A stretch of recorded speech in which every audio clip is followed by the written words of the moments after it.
I am using my tire simulation as a tire dyno, and I will show you combining grip and traction. So out of a tire dyno you have a slip force graph. This is the slip force graph here. You have the slip angle here for lateral grip, and you have the lateral force here. So you have seen this before, and we have some camber thrust here, passes below the zero because I have some camber in now just because, and we can also see that we have slightly more grip on this side because of the camber, more grip here than here, and also at a slightly earlier, slightly less slip angle on this side than on this side. Anyway, I'm going to show you combining grip and traction and how that works. So if I make a run, we will stop here. The graph I will show you is the same graph, but it stops here, so we can see how the forces are distributed in the patch. Because this is the patch, you can see a parabolic sized shaped patch here, and as we are here now at this point, so we have only maximum force on all the bristles, on all the knobs in the patch, so it's not so interesting. So we're going to stop here where we have some interesting forces in the patch. So when I run, we're going to stop. So you see we have only a part of the slip force graph. As I said, we stopped here because then we have some distribution of the forces in the patch. It looks like this, it's not maxed out everywhere. So the slip or the forces in the patch starts out pretty low and they build up, and then they go over the friction limit here. So this is now with basically only lateral force. So the green one here, you can't see it because there's a blue one over it, we'll see it in a while, is the lateral force, and the red here is the traction, and since I have no slip ratio now, that's low. So this is how the forces are distributed in the patch right now according to my simulation.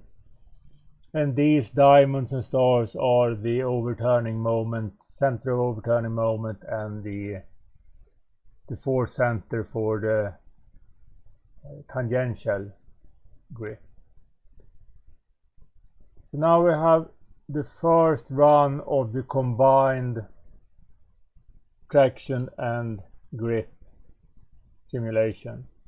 So we have this curve with almost no slip ratio. We have no thrust on the engine. We are just turning now. So there is no load in the traction direction on the tires.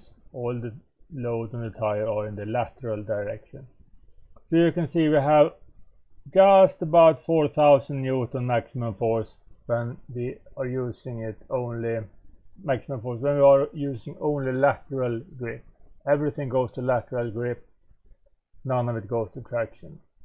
But I will, every time I press play, we will increase the traction, the force, the thrust of the engine. So we will go more and more into accelerating, and we will need force in the patch to accelerate.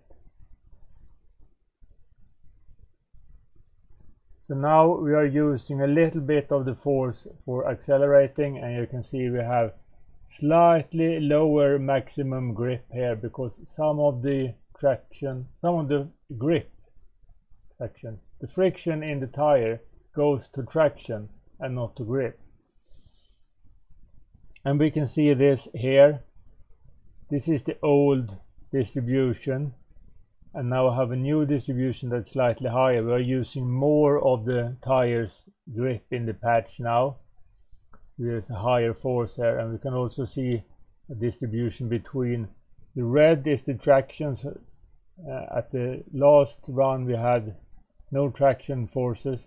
Now we're starting to build up traction forces, and the green one I talked about are the lateral forces. So you can see we have more lateral forces at the end of the patch and more traction forces at the beginning of the patch. So there's a distribution of how the lateral and traction forces are spread out over the patch and how much we are utilizing the patch. We also change the force center slightly that way. So every time I run, this total force will increase, and we will have different distributions between lateral and longitudinal traction. So I will run again, and this will build another set of force distribution in the patch, and the force center moved again, and now we have even more traction forces. More of the friction goes to having traction, and the lower green line here is the lateral force, so it has become even less. And you can see also in the slip graph that we have significantly less than 4,000 now, because we're using more of the grip for traction. And the sum of these red and green forces is it's actually the blue one, but there are more forces that I'm not talking about this time. But these sum up to the maximum force you can have before you break traction, before the friction is not enough. So we see in the slip graph again here, the grip is decreasing as we add more acceleration and use more of the grip for accelerating. And for the last run, you can see again another force distribution.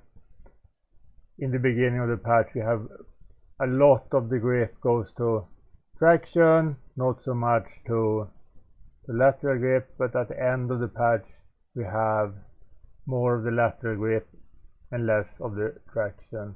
And now we are way lower than 4,000 on maximum grip in the slip graph, because we are using the grip to accelerate and not to turn.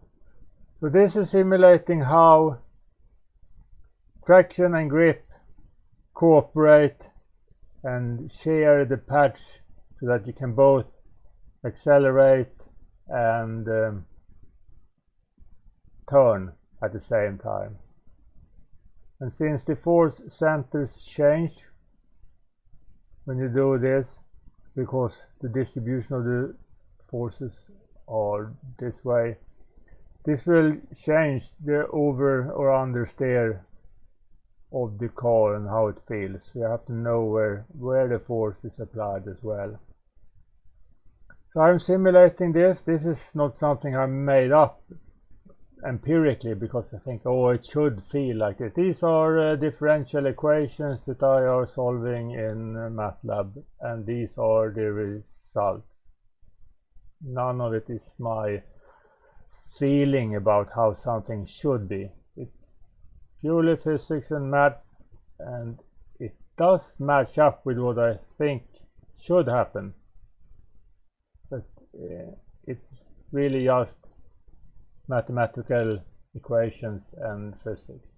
And if I run the last time, this is this slip ratio against force curve.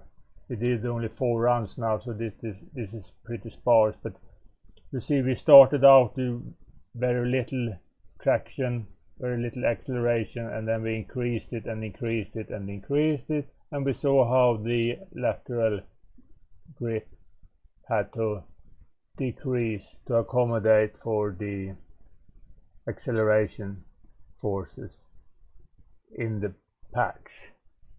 Alright, thank you, bye bye.